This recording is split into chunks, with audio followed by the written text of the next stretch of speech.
Gentlemen, welcome to Fight Club. The first rule of Fight Club is you do not talk about Fight Club. The second rule of Fight Club is you do not talk about Fight Club. Third rule of Fight Club, someone yells stop, first win, taps out, the fight is over. Fourth rule, only two guys to a fight. Fifth rule, one fight at a time, fellas. Sixth rule, no shirts, no shoes. Seventh rule, fights will go on as long as they have to. And the eighth, final rule. Cool beans. So today, attacking the turtle. Monday we went over three, I wouldn't call them easy, I just call them fun and fundamental back takes. Put the fun in fundamentals, whatever you want to say it. Those are, we're always looking for the back first, right? I mean, somebody gives me a sub on the way, cool, but we're always looking for the back. It gives us the highest percentage chances to finish if you look at it statistically. So as my partner, go ahead and start on your back first. Let's do the whole drill. We hit this as part of a post warm-up drill. Let's hit it again. Monday I emphasized on stepping and running a Toriando. We can run that. I can also step, run my knee cut as I go. Before she lets me put weight on her, she goes turtle. I'm gonna come into my turtle ride, smashing, heavy on the hips. I can even control here sometimes. It's not always I have to put a seatbelt in. Most of our techniques are gonna involve a seatbelt. But I can stay and stabilize right here if I want to.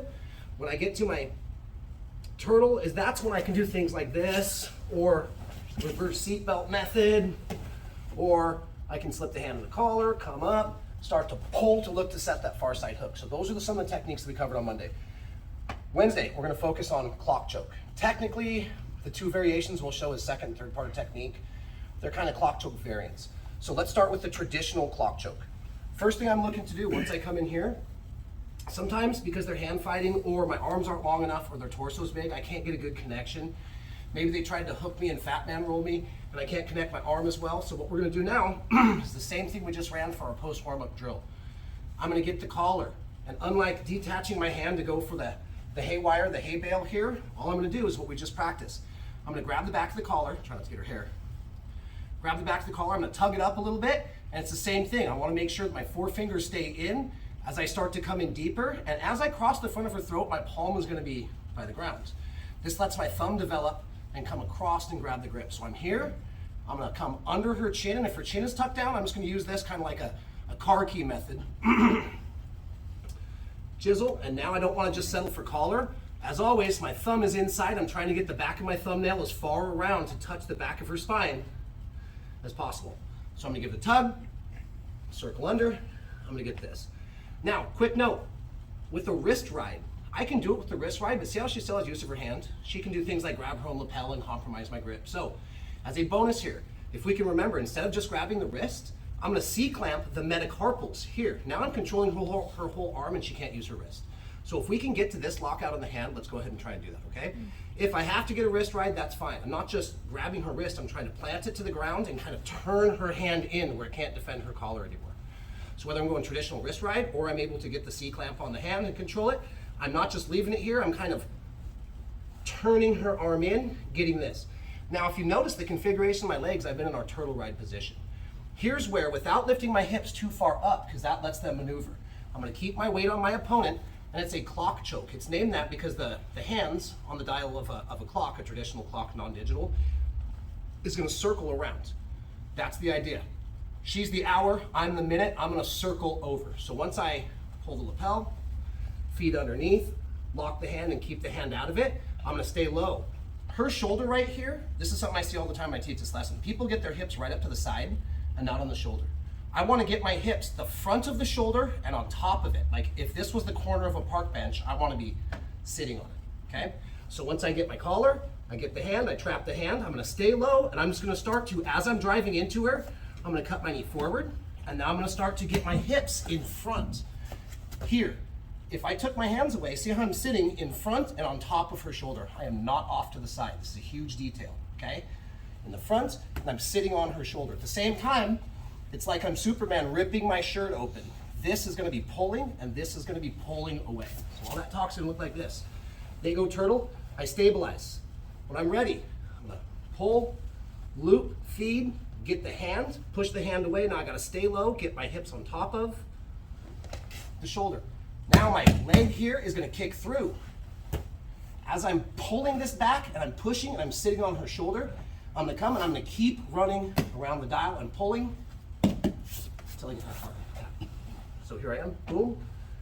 I'm gonna feed collar, lock the hand out, get my hips up, sit, and start to push my hips through as I'm bringing my elbow back to finish.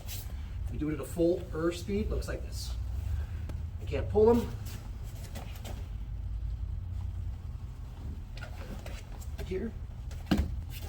So our very first variation is the traditional clock choke. Wrist ride or hand control. Pushing your hand down towards your stomach. Pulling, hips low, in front, sitting on. And now I'm sprawling, pushing, and climbing to an angle. All right, we have any questions? I'll be around 5 minutes. Ready, 1, 2, 3. And this is considered a variation of a clock choke, but if in your mind you want to think about this as necktie from turtle, it's not taboo in my mind, okay? All right, all that talk is gonna look like this. Technique part 2. I'm gonna grab the wrists, I'm gonna knees, I'm gonna guide, I'm gonna come here. As soon as they go, I'm gonna stabilize my turtle ride, controlling the hips and staying in nice and tight. Same thing. I'm gonna give a little slack in the collar. I'm gonna circle palm down, elbow or thumb deep, and I'm gonna get my grip. Now, if her hand is in tight, I can grab it, but she hides her hand. Rather than chasing this hand out here, all I'm gonna do is go, oh cool, you cleared your own hand from the equation. Sit up a little bit so they can track what's going on in your chest. This hand, instead of feeling around out here, is gonna do the same thing. I'm gonna come under, I'm gonna search for the second lapel, I'm gonna come down. Now, so my grips are the same, but the finish is gonna be a little different. So go back down. She hides her hand, I can't wrist ride. I'm gonna do a little feeling around in the dark for the light switch. Once I find it and hook my thumb in, I'm gonna do the same thing, strong grip, strong grip. Now the finishing to this is the same. My bottom hand anchors and my top hand chokes. But this time, instead of sliding my knee forward and coming up here, I can finish like this. It's just not a really strong attachment. There's a little different finish if I'm gonna go with the necktie version. I'm still gonna slide my knee up. Now, I'm gonna basically reverse vampire bite her. I'm gonna keep my head down low, and here's the reason why. I have these attachments, and I start doing this. She sits up, sit up, sit up, sit up. My choke is gone now, her weight's on top of me. So this is what I don't want. Go back. This is what I don't want. So on this one, rather than me getting the wrist and here and leaning back as I come through, I can't get the wrist. I'm gonna get this choke. I'm gonna basically do a reverse vampire bite. I need to block her shoulders from moving back. I'm gonna lean forward towards my forehead, and the same thing. Bottom hand goes down, top hand comes across, and I'm gonna start to walk around the dial. Okay? She goes turtle, I feed the collar, can't get the wrists, I'm gonna come around and hit my necktie, head down low, my chest is plating and covering her shoulders. Now I'm gonna start to walk around, pull, bottom hand anchors. Once I'm here, I'm smashing this time, head to the ground, and I'm gonna choke. Okay? So this is our necktie variation to the collar choke, or excuse me, to the clock choke. I have a hard time with words tonight. 5 minutes, if you need help, I'll be around. 1, 2, 3. Okay, technique part 3. We'll just go ahead and start from turtle now. Okay. When we do these live, I want us to do the same thing. Control the knees, either doing my flying knee cut or Toriando pass, get the side control my partner turtles. When they turtle, of course, I'm in what I'm gonna affectionately nickname our turtle ride, right? Boom, I'm in here. Now, there are gonna be times that this person, even though they're in nice and tight, okay? Same reason why I can't just pop up and put a hook in or put a hook in, because they have no space here. There's no space here, there's no space here. Sometimes even when they're nice and tight, kind of in their turtle shell, I can still take advantage of some slack in the collar, even though I can't dig an underhook yet. If I can't get an underhook, I can't get a wrist ride or palm control. If I can't get an underhook, I can't get to the cross collar lapel, okay? So the third version we're gonna go over here today is I can get my hand in by using my little collar trick, palm down, kind of wedging through here, getting my thumb in nice and tight, getting my cross collar foregrip. So I've got my cross collar foregrip. Now comes time where I look for an underhook, whether to go to the wrist or the hands or to the lapel, but her elbow's in nice and tight. I can't get any space in here. Okay, there's a trick. There's always a trick, right? I like to kind of rank these in priorities, at least in my mind, of like most applicable. The one I'm going for first has the highest percentage. Second one, all right, not as high a percentage. Third one, so forth on down. So obviously I'm looking to get control of the wrist, or I'm looking to get to the cross lapel here. There's gonna be times they're so tight that I can't get my arm in. So there's one last trick that we can try and pull here. This is not as a high a percentage as if I can control the hand and finish with a traditional choke. So as long as we understand that, I'll show this, okay? Now, this arm cannot find a home here to get to cross collar lapel or to get to the wrist. What I'm gonna do is make sure, again, I'm not leaning back because then they can come up on me. I need to cover, okay? A lot of like we do with X chokes where I circle my arm, I'll call it wiping the mat, we're gonna do the same thing. I'm gonna circle over the back of her head. I'm gonna drop my elbow close to the mat, which means I have to lean forward. My forehead should be close to the back of her head. If my forehead's back here, look, this can slip off pretty easy. The farther I drop my elbow towards the mat, the closer our skulls get. Now I'm basically brushing her head aside here. I don't want to come at the skull, I want to come at the base of the jaw. I'm coming this way, I'm pulling this way, and guess what my hips are going to do since it's a variation of clock choke? Like an hour hand around the clock, I'm going to start to dial. So I'm pulling, pushing, low and pushing, running around, and look where my hips are. I'm sitting on her shoulder. Am I on my knees? When I'm on my knees, half of my own body weight is supplied by my knees. But when I get up, all of my body weight's on the shoulder. So all that talk's gonna look like this for variation number 3. I hit my turtle, she's in nice and tight. I'm gonna run the collar, hopefully without pulling all of her hair out. Boom. I can't get my hand in. I'm gonna come over, get my elbow low, start to wipe, pull. Same thing, hips on top of the shoulder, and run the dial. Pulling and looking for a tap, okay? This one, I don't have as strong of a connection to force the artery close, number 1, and number 2, I'm not checking their hips. So this is why I'm showing this as our 3rd option today, okay? Just so we know that, this should not be the first one we look for. I'm always looking for an underhook to control the wrist or the other collar. That way if it goes dry, I can still go back to my seatbelt. But on this one, it's simply not available because she's so tight on the hip side. All right, one more time in medium and then we'll show a little bit faster. Here, run the collar. Can't get my arm in.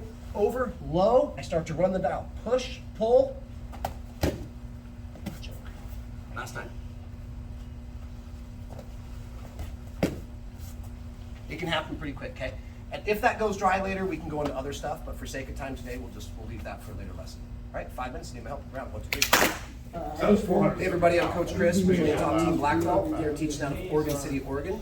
I'm going to give a special piece of technique for our followers on YouTube. I noticed our channel is growing. Also, special shout out to the Garage crew, training with Savon Penn. He told me you guys are big fans of the channel the other day, so this technique is for the YouTube crew and pretty much just for you guys. There's many versions to show this online. It's called a couple different things. You might hear it called a tornado or the helicopter choke from turtles. So let's go ahead and jump right into it. Partner down turtle. I've got my turtle ride. If you've already watched the video today, you know there's a couple different tricks that we can use to get at this collar. I always like to pull it up and create some slack, keep my fingers in the jacket, I run, and even if their chin's down, I can kind of chisel through here and get my deep grip. Sometimes I'm not able to get to hand control. I don't want to come over and run any of these techniques. Yes, there's techniques where I grab the pants. The one we're going to go with today is a little bit more fun. I'm going to sneak my hand up while my weight's still on my opponent. I'm going to grab their belt, and basically I'm going to use this to push down but also control their hips. I'm going to pop up to my sumo squat. Here, I'm pulling on the collar and pushing on the hands as I transition. Now my leg is going to swing all the way over, around, and not stop at this shoulder. I'm going to come to here to where my shin is blocking right by their ear. I'm going to tuck and take a bow, and as I do, I'm going to throw my shoulders towards the mat, hit an underhook, and roll. Now I can finish here. I like to triangle my legs, drop my heels to the mat, pull on the choke, and start to extend, okay? If my knee gets too far towards my elbow, I'm fighting against my own body. So if I need to make an adjustment, I'm going to push her head back out of the way with the knee, come down to my forearm, choke, and start to finish.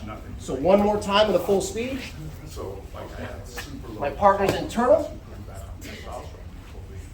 Partner's internal. I'm going to feed the collar. Grab, sumo squat, spin into my helicopter. And look to finish. Thank you guys for watching. If you're not already subscribers, hit the subscribe button.